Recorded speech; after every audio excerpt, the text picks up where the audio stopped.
नमस्कार सर। नमस्कार sir. Sir क्या नाम है आपका? जी मेरा नाम मनोज दास है।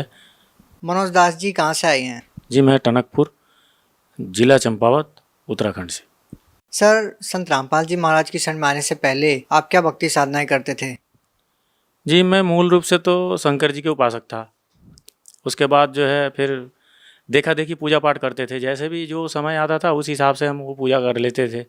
कोई भी तीज त्यौहार नहीं छोड़ते थे, सारे में शरीक होते थे। सर इतने सालों से जो भी साधनाएं आप करते आ रहे थे उनको करने से क्या विशेष लाभ मिला आपको? जी लाभ तो क्या, हमारा पूरा परिवार नाश हो गया एकदम, बिल्कुल जो है कोई मतलब किसी लायक भी नहीं है हम। मेरे भाई और जो है मेरे पिताजी, ये सब जो है बिल्कुल मतलब जो है पूजा तो करते हैं देवी देवताओं की, लेकिन जो है बिल्कुल नास्तिक रूप से ही हैं। जिसे आध्यात्मिक ज्ञान का तो हमारे को कुछ पता ही नहीं है मतलब। सर फिर आप संत रामपाल जी महाराज की शरण में कैसे आए? जी क्या हुआ कि मैं टनकपुर आया आज से 5-6 साल पहले, और मैं इससे पहले जो है जींद में रहता था। वहाँ से फिर मैं टनकपुर आया। टनकपुर जो है फिर यहाँ पे रहते रहते कि जो कुछ लोगों से जान पहचान हुई। उसमें जो है एक जो है हमारे जो है साथ वाले हैं, तो यहाँ के बासिंदे थे, तो उनके जरिए जो है मेरे को काम धाम मिलता रहा, मैं काम धाम करता रहा, जान पहचान बढ़ती रही। तो एक दिन जो है उनके घर आके मैं टीवी देख रहा था, और मैं अपने घर में भी टीवी देखता था।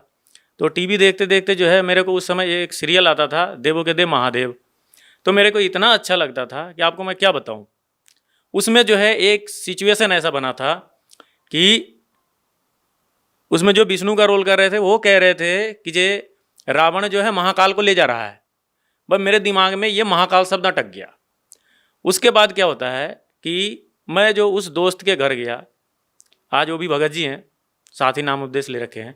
तो भगत जी के घर जब गया तो जो है वो कह रहे हैं, अब हम लोग वार्ता कर रहे थे, वो जो है गुरु जी के सत्संग देखते थे, संत रामपाल जी महाराज के सत्संग देखते थे, और जो है हम जो है सीरियल देखते थे। तो हम दोनों में बहुत ज़बरदस्त बहस होने लगी। अब जो बहस होने लगी तो बहस में अब हम उनसे कहने लगे कि ऐसा है वो महाकाल हैं और वो कह रहे हैं वो काल हैं। तो हमें पता नहीं, तो वो कह रहे थे कि जे तुम एक बार सत्संग देखो। बेस उन्होंने बताया कि शाम को 7:40 में सत्संग आता है, तुम देखो। हम जो है पहुँचे उनके घर और जो है सत्संग देखना शुरू किए। तो संत रामपाल जी जो है पूरे श्रीमद् भगवद गीता को खोल के दिखा रहे हैं कि अध्याय नंबर 11 के श्लोक नंबर 32 में कि हे अर्जुन मैं काल हूँ। जब इस चीज़ को देखा तो मैंने सिर्फ गीता का नाम सुन रखा था अपने जीवन में, अब वेदों का नाम ही सुन रखा था बस, लेकिन ये चीज़ क्या है, ये वस्तु क्या है, ये मुझे पता नहीं था। तो क्या होता है कि ये जब चीज़ें देखी, हमने 2 दिन 3 दिन सत्संग सुने, उसके बाद जो है हमने डेट फिक्स किया कि भगत जी ऐसा है, भाई साहब ऐसा है कि हम लोग जो है 15 अगस्त बिता लेते हैं, 17 अगस्त को हम लोग जो है चलेंगे। अब जाने के लिए जो कहाँ पर जाने के लिए? ये संत रामपाल जी महाराज के आश्रम में। कहाँ पर है वो आश्रम? वो आश्रम बरवाला है, जिला हिसार, हरियाणा। फिर भगत जी हम जो है आश्रम जाने की जो है सोच में आई कि हम आश्रम जाएंगे। तो जो है अब मेरे पास जो है कोई, मेरा काम धाम बंद, अब मेरे पास कोई पैसा नहीं। 2 महीना पहले से ये कहानी हो गई, मेरे पास कोई पैसा नहीं, मैं बिल्कुल खाली हो रहा था। तो जो क्या होता है कि मैं भाई साहब से कहा कि भाई साहब ऐसा है, 17 तारीख को डेट बनाते हैं, कहीं हो जाएगा बंदोबस्त, जाना तो है ही है चाहे कुछ भी हो। तो उन्होंने कहा कि ठीक है फिर चलते हैं। तो जो है क्या हुआ कि हमने जो है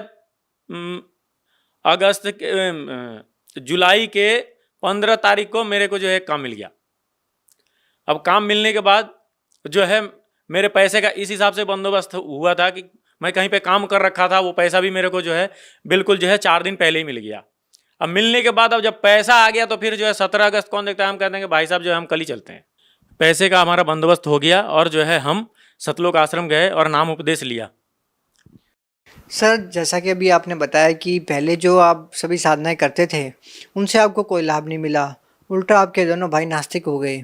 सर जब आप संत रामपाल जी महाराज की शरण में आए, उनसे नाम दीक्षा ली, उसके बाद आपको क्या लाभ मिले? भगत जी मेरी तो मृत्यु निश्चित थी। उसके बाद मुझे मालिक ने, परमात्मा संत रामपाल जी महाराज ने मुझे जीवन दान दिया। मेरा एक्सीडेंट, ज़बरदस्त एक्सीडेंट हुआ, उसमें जो है बिल्कुल मेरी मौत निश्चित थी, लेकिन जो है मेरे से बस थोड़े से में ही जो है मालिक ने मेरा टाल दिया। संत रामपाल जी महाराज ने मेरा जो है जो एक्सीडेंट था इसको थोड़े में ही टाल दिया। हमारे आर्थिक स्थिति बहुत ही ख़राब थी, जिसको मतलब क्या कहें, बहुत ही ख़राब थी। बहुत परेशान रहते थे, हर किसी से कहते रहते थे, लेकिन जो है हमारी समस्या का कोई हल नहीं होता था। लेकिन जिस दिन से हमने नाम उपदेश लिया, उसके बाद से तुरंत ही हमारी जो है लाभ शुरू हो गया। हमारी आज की स्थिति ऐसी है कि जो हमें जो है किसी के आगे हाथ फैलाने की आवश्यकता नहीं पड़ती है। परमात्मा संत रामपाल जी महाराज हमारा सब पूरा कर देते हैं। सर भारत देश में बहुत सारे ऐसे लोग हैं जो नशा आदि करते हैं। सर आपका इसके बारे में क्या अनुभव है? जी सर, नशा तो हम भी करते थे, लेकिन जो है जब से संत रामपाल जी महाराज के शरण में गए, तब से सारे नशा छोड़ दिए हम। नाम उपदेश लेने के बाद जो है फिर ऐसे हुई कि हमें फिर नशा करने की कभी जो है ना इच्छा जागी है, ठीक है, और ना ही जो है हम इस दिशा में किसी को कहते भी हैं। अपने जो है भाई बंधु जो भी मिलते हैं उनको तो हम मना ही करते हैं कि ये गलत चीज़ है। सर नशा छोड़ने के लिए बहुत सारे नशा मुक्ति केंद्र खोले जाते हैं, सरकार द्वारा बहुत सारी स्कीम चलाई जाती हैं, उसके बाद भी नशे के आदी लोग नशा नहीं छोड़ पाते। लेकिन सर यहाँ पे हैरान करने वाली बात यह है कि संत रामपाल जी महाराज से जो भी श्रद्धालु नाम दीक्षा लेते हैं वो तुरंत नशा छोड़ देते हैं। सर इसके पीछे क्या कारण है? जी, संत रामपाल जी महाराज कोई ऐसी जड़ी बूटी नहीं देते हैं, बस वो जो है सत्य का हमें ज्ञान कराते हैं। और जब सत्य का पता चल जाता है तब इंसान गलती को अपने आप जो है छांट देता है, फिर अपने जो है अपने से अलग कर देता है गलती को। क्योंकि सही और गलत का परख हमें खुद करना है। वो जो है बिल्कुल सही को भी दिखाते हैं और गलत को भी दिखाते हैं। चूज हमें करना होता है कि कौन सा चूज करें। तो जो सही है हम उसको चूज करते हैं, जो गलत है उसको छांट देते हैं। सर संत रामपाल जी महाराज पर बहुत सारे आरोप लगते हैं। उनके बारे में ये भी कहा जाता है कि संत रामपाल जी महाराज देवी देवताओं की भक्ति छुड़वाते हैं। पहले आप विष्णु जी की भक्ति करते थे, अब आपने छोड़ दिया है। सर इसके पीछे क्या कारण है? देखिए सर, आपको मैं एक बात कहना चाहूँगा, कोई भी काम अगर हम कर रहे हैं अपने जीवन में, A to Z जो भी काम करते हैं, हमें सबसे पहले उस काम के प्रति जानकारी जरूरी है, और जिस काम को कर रहे हैं उसका विधि भी सही होना जरूरी है। हम अगर गलत करेंगे तो हमें पनिश किया जाएगा, हमें बख्शा नहीं जाएगा, ठीक है, चाहे वो कोई भी व्यक्ति हो। हम एक प्रधानमंत्री को अगर जो है हम कहेंगे कि विधायक जी कैसे हो, तो हमें जो है वो बैठने नहीं देगा, फिर कहेगा बाहर निकाल इसको। तो सर आपको मैं ये कहना चाहूँगा कि हम जो भी देवी देवता की पूजा करते हैं, जो जरूरियात है हमारे, जो मेन जो देवी देवता जिसे हम कहते हैं, ब्रह्मा जी, विष्णु जी, शिव जी और दुर्गा जी, गणेश जी, ये जो है इनका आधिपत्य है। इनका जो है हमारे पूरे ब्रह्मांड के ऊपर जो है ये जो है विभागीय मंत्री मानिए इन्हें। इन विभागों में ही जो है हमें इनसे जो है लाभ लेना है। लेकिन इनका विधि हमें जानकारी नहीं है, ना ही समाज के उन धर्म गुरुओं को पता है कि इनका पूजा करने की विधि क्या है। बस हम जो है गणेश जी को देखे गणपति बाबा मोरिया कर दिए, शंकर जी को देखे ओम नमः शिवाय, दुर्गा जी को बोले जय माता दी। ऐसे करने से कुछ नहीं हासिल होने वाला है। इनका विधिवत मंत्र है, और वो मंत्र शास्त्र के अनुसार सिर्फ संत रामपाल जी महाराज देते हैं। और जो है आपको जो है यकीन नहीं आ रहा, आप खुद शास्त्रों को खोलिए, और जो है आप खाली जो है मतलब जो लोग के सुनने सुनाए ज्ञान को जो है मानकर अपना जीवन नाश कर रहे हैं। ये कहीं से कहीं तक ठीक नहीं है। सर हिंदुस्तान में बहुत सारे धर्मगुरु हैं, सभी भिन्न भिन्न प्रकार की साधनाएं देते हैं। सभी ये कहते हैं कि हम शास्त्र अनुकूल साधना बताते हैं। तो सर भगत समाज इस बात का निर्णय कैसे करे कि कौन ठीक बता रहा है, कौन गलत बता रहा है? ऐसा है, आपको जब इस चीज़ की जानकारी लेनी है सर, कि सारे धर्मगुरु कहते हैं कि हम सही हैं, ठीक है, तो सही खाली हम अपने जो है लिखतंग के आगे बक्तंग का कोई मोल नहीं है। लिखित में दिखाओ जो प्रमाण। आज से जो है सबसे पहले जो शास्त्र लिखे गए वो ऐसे किसी मूर्ख ने थोड़ी ना लिख दिया है, मूर्खों ने नहीं लिखा है उसको। आप उसको जो भी मानते हैं आप उसको देखिए, खोलिए, उसको पढ़िए और जानने की कोशिश कीजिए कि उसमें आखिर है क्या। आखिर जो है हम इतने दिन से जो भ्रमित हैं, हमारे जो धर्मगुरु कह देते हैं कि जो हाँ ये वेदों में लिखा है, ये उस वेद में लिखा है। अरे भैया, वेद में पेज तो होगा, श्लोक नंबर तो होगा, उसको खोल के दिखाओ ना। उसके बारे में फिर कहाँ जाते हैं? फिर वो खोल के दिखाना वेदों में लिखा है। अरे भाई, वेद तो सबने देखा है, सुना है, लेकिन सुनने से और देखने से थोड़ी ना होगा।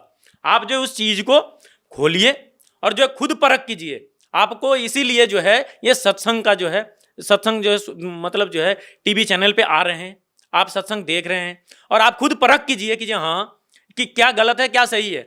नहीं तो बहुत सारे टीवी चैनलों पे जो दिन भर सत्संग आते रहते हैं, उन सत्संगों में क्या होता है, मतलब कोई कहता है कि मतलब जो है ढोल ताशा ले लिया और जो बजाने लगते हैं, गाने लगते हैं, हरे कृष्ण हरे राम सब करने लगते हैं, उससे क्या होना है? उससे जो हमें भक्ति थोड़ी ना मिलती है। भक्ति का जो विधि है, भक्ति हमें किस लिए करनी चाहिए, भक्ति किसकी करनी चाहिए, ये जानना बहुत जरूरी है। नहीं तो जो है हम किसी भी काम को करते हैं, हम गलत करेंगे तो हमें उससे लाभ नहीं मिलना है, हमें हानि होनी है, जिसका जो है हम भुक्तभोगी हैं। सर संत रामपाल जी महाराज जी कबीर साहब को पूर्ण परमात्मा बताते हैं, लेकिन आज तक कबीर साहब को एक कवि, एक संत के रूप में ही देखा जाता है। तो सर संत रामपाल जी महाराज जी कबीर साहब को पूर्ण परमात्मा कैसे बता रहे हैं? उनको पूर्ण परमात्मा कहना संत रामपाल जी महाराज जी क्या सिद्ध करना चाहते हैं? जी, संत रामपाल जी महाराज जी सिद्ध करना चाहते हैं। आपको एक छोटी सी बात बताऊंगा। अभी टीवी पे थोड़े दिनों पहले एक इंटरव्यू आया था, उसमें एंकरिंग कर रहे थे अनुपम खेर जी, जो अपने जो है ब्राह्मण समाज से बिलोंग करते हैं। तो उन्होंने कहा था कि आज के डेट में अगर कबीर जी जिंदा होते तो जेल में होते। ठीक, कबीर नाम महान है, सारे जो है वक्तव्य दिए, उसमें जो है एक आध धारावाहिक बनी हुई है, उस पर जो है उन्होंने जो है टीका टिप्पणी की थोड़ी बहुत और जो है बता दिए। लेकिन उन्होंने ये चीज का अभी तक खोज ही नहीं किया, उनको इस चीज का ज्ञान ही नहीं है कि वाकई में कबीर जी आज के डेट में मौजूद हैं।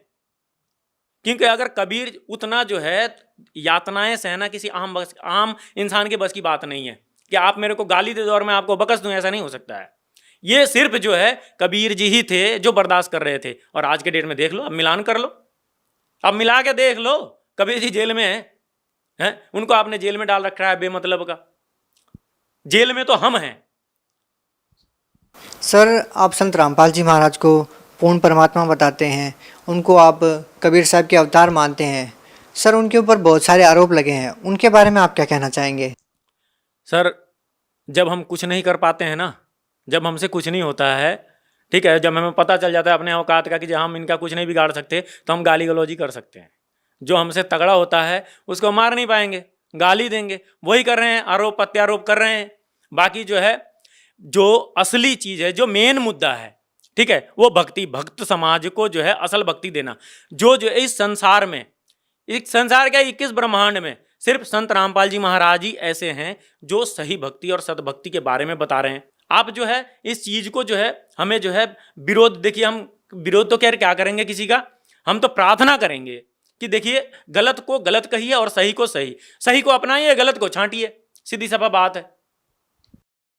सर संत रामपाल जी महाराज जी पिछले 2 साल से जेल के अंदर हैं, उसके बावजूद भी उनके अनुयायी हिसार जाते हैं उनके दर्शनार्थ। सर आप लोग हिसार क्यों जाते हैं? सर आपसे मैं ये कहना चाहूँगा कि संत रामपाल जी महाराज का उद्देश्य जो है वो है अपने जो है ज्ञान को आगे बढ़ाना, और जो है वो कहीं भी रहें, उनका जो है ईंट पत्थर के महल में रह के जो है अपने ज्ञान को आगे बढ़ाना, ये उद्देश्य नहीं है। उनका उद्देश्य है ज्ञान को आगे बढ़ाना। ज्ञान कैसे आगे बढ़े, चाहे वो कहीं भी रहें। हमारे लिए तो देखिए जो है वो कहीं भी रहें, ठीक है, हमारा उद्देश्य है कि परमात्मा दर्शन, ठीक है, वो हमारे परमात्मा है संत रामपाल जी महाराज, हम उनके दर्शन के लिए जाते हैं। ठीक है, हम जो है वहां पे जाते हैं ये करके कि संत मिलन को चालिए तज माया अभिमान, और जो पग आगे धरे सो जग समान। तो हमें तो ये पुण्य लाभ मिलता है, और मालिक जो हमारे कर्म बनाते हैं संत रामपाल जी महाराज, और उनको जो है हम ये कहते हैं कि जो आपको यकीन नहीं होगा हमारे बातों को, आप जो है ग्रंथों को खोलिए और जो है देखिए कि वाकई में संत रामपाल जी महाराज क्या कह रहे हैं, कितना सत्य कह रहे हैं, कितना असत्य, वो तो खुद ही आप जांच लोगे। आज के पढ़े लिखे समाज को ज्यादा कहने की जरूरत ही नहीं है, सब हर कोई जो है बुद्धिजीवी है। सर आम लोगों के अंदर भावना ये है कि वो भगवान की पूजा किस लिए करे, निर्धन को माया चाहिए होती है, अंधे को आग चाहिए होती है, और जिनके पास पैसे की कमी होती है इसलिए वो भगवान की भक्ति करते हैं। तो सर वास्तव में संतों की शरण में क्यों जाना चाहिए, संत रामपाल जी महाराज की शरण में क्यों जाना चाहिए? सर संत रामपाल जी महाराज के शरण में जाने से सबसे पहला जो हम ये जो चीज़ हैं, ये जो भी वस्तुएं आपने बताई अभी, ठीक है, ये क्या है, आज तक हमें इसका ज्ञान नहीं था। ये जो है हमारे दुखों का कारण है। हम जो आज के डेट में इस संसार में इतने दुखी हैं, ठीक है, एक भी आप जो है सुखी इंसान को ढूंढ दो जो संत रामपाल जी महाराज के शरण में नहीं है। अदरवाइज जितने भी व्यक्ति हैं भारत में, चाहे वो अंबानी क्यों ना हो, प्रधानमंत्री मोदी क्यों ना हो, एक भी व्यक्ति चैन से सो रहा हो, ठीक है, किसी को कोई कष्ट, किसी को कोई कष्ट। इसका कारण ही यही है कि हम जो है हमेशा जो है डिमांड करते हैं, और किससे करते हैं, हम चपरासी से प्रधानमंत्री का लाभ मांगते हैं। तो कहां से मिल जाएगा हमें डायरेक्ट प्रधानमंत्री से ही मांगनी पड़ेगी। तो वो प्रधानमंत्री, वो सर्वे सर्वा संत रामपाल जी महाराज हैं। आपको जो है यकीन करना पड़ेगा, और आप यकीन करे बगैर रह भी नहीं सकते, क्योंकि जब आप उनके बारे में जानोगे फिर पहचानोगे कि संत रामपाल जी महाराज हैं कौन और किस लिए आए हैं, उनका उद्देश्य क्या है। क्योंकि जो सही उद्देश्य रखता है उसे बहुत ही संघर्ष करना पड़ता है। जिसका जो है उद्देश्य बिल्कुल सही होता है उसे संघर्ष बहुत करना पड़ता है। और वो संघर्ष किस लिए कर रहे हैं, वो अपने लिए, अपने ऐश्वर्य के लिए नहीं, उनको किसी चीज़ की आवश्यकता नहीं है। वो कहीं भी जहाँ भी खड़े हो जाएं उनको हर चीज़ उपलब्ध हो जाएगी।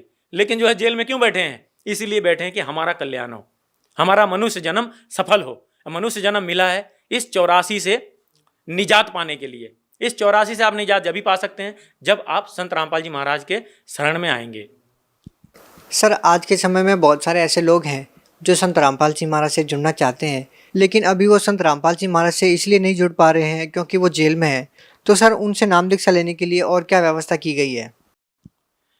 जी सर, आपको मैं ये कहना चाहूँगा कि संत रामपाल जी महाराज से जुड़ने के लिए मैं सबसे पहले सभी टीवी चैनलों को आभार व्यक्त करता हूँ कि टीवी चैनल जो है हमारे ये सत्संग हमारे गुरु जी का सत्संग दिखा रहे हैं।